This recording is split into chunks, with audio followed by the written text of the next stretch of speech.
আপনারা রাষ্ট্র সংস্কার হবে, পরিবর্তন হবে। ঘোড়ার মধ্যে একটা জিনিস আছে, এটা যতদিন না হবে একটা রাষ্ট্রের মধ্যে ফেরেশতা বসাইলেও কোনো তেমন একটা লাভ হবে না। কথাটা অনেক কঠিন কথা বলে ফেলেছি। কথাটা কি? রাষ্ট্রের কাজ কি? মানে রাষ্ট্রের কাজ হচ্ছে দেশের জনগণের নিরাপত্তা দেবে, চলাচলের ব্যবস্থা দেবে, কোন দুর্যোগ ব্যবস্থাপনা থেকে দেবে, এরপরে বিভিন্ন সামাজিক বিষয়গুলো থেকে দেবে, তারপরে ইসলামের হুদুদ কায়েম করবে যদি ইসলামিক খিলাফত থাকে। কিন্তু রাষ্ট্র এটা পারবে না যতক্ষণ পর্যন্ত দেশের মানুষ ভালো না হবে। দেশের মানুষ যদি ভালো না হয়, একজন ভালো মানুষকে, আপনি একটা অফিসের ব্যবসা বাণিজ্য নিশ্চয় করেন, আপনার স্টাফটা যদি ভালো না থাকে আপনার ব্যবসা চলে না। আপনি ভালো, কিন্তু আপনার ব্যবসা নষ্ট হয়ে গেছে কেন? আপনার স্টাফ চুর, সে আপনার ইয়ের থেকে কেস থেকে চুরি করে আপনার ব্যবসা নষ্ট হয়ে গেছে এই জন্য। কিন্তু আপনি তো ভালো। এই জন্য একটা সূত্র বলে দিচ্ছি, চারটা জিনিসের সংস্কার হলে পরে মুসলিম জাতি তাদের নিজস্ব সম্মান এবং সত্তা নিয়ে দাঁড়াতে পারবে, এর আগে নয়। এক নাম্বার হচ্ছে ইসলাহুল ঈমান, ঈমান সংস্কার করা লাগবে।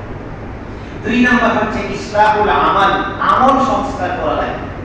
তিন নাম্বার হচ্ছে ইসলাহুল আখলাক, চরিত্র, ব্যবহার, চালচলন ঠিক করা লাগবে। একজনের কথা বলছে, তুমি এরকম গালাগালি শুরু করে দিলাম, এটা ইসলামী আখলাক নয়। চার নাম্বার হচ্ছে ইসলাহুল মুজতামা, সমাজ সংস্কার। এই জন্য ঈমান সংস্কার হবে কিভাবে? ঈমান থেকে শিরককে নির্মূল করতে হবে, পুরোপুরি তাওহীদে আসতে হবে। আমল সংস্কার হবে কিভাবে? আমল থেকে বেদাতকে নির্মূল করতে হবে, সম্পূর্ণভাবে ইখলাসের সাথে আল্লাহর জন্য আমল করতে হবে।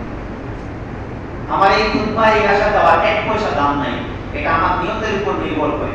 যদি আমি এই নিয়তে আসি আল্লাহ কিছুটা কথা বলবো, যদি কিছু মানুষ ফায়দা পায় তাহলে আমি নেকি পাবো, এটা কাজে লাগবে। যাবো, মানুষ আমারে ভালো প্রশংসা করবে, ক্ষতি করবে, হাতিয়ার দিবে, ভালো দাওয়াত খাওয়াবে, এক পয়সার কোনো লাভ নাই, এটা দিয়ে আমার কিচ্ছু হবে না। আমি বাড়িতে থাকলেও বাদ দিতে পারতাম। ইখলাসের সাথে বেদাতমুক্ত হয়ে আল্লাহর জন্য আমল করা, এটা সংস্কার সারা জীবন করতে হবে।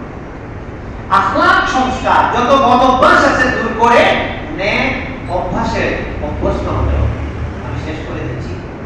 এরপরে দেয়া অধিকাংশ মানুষ যখন এরকম হয়ে যাবে, তখন যাকে বসানো হবে সে যখন একটা নিয়ম দেবে, মানুষ সেটা মানে।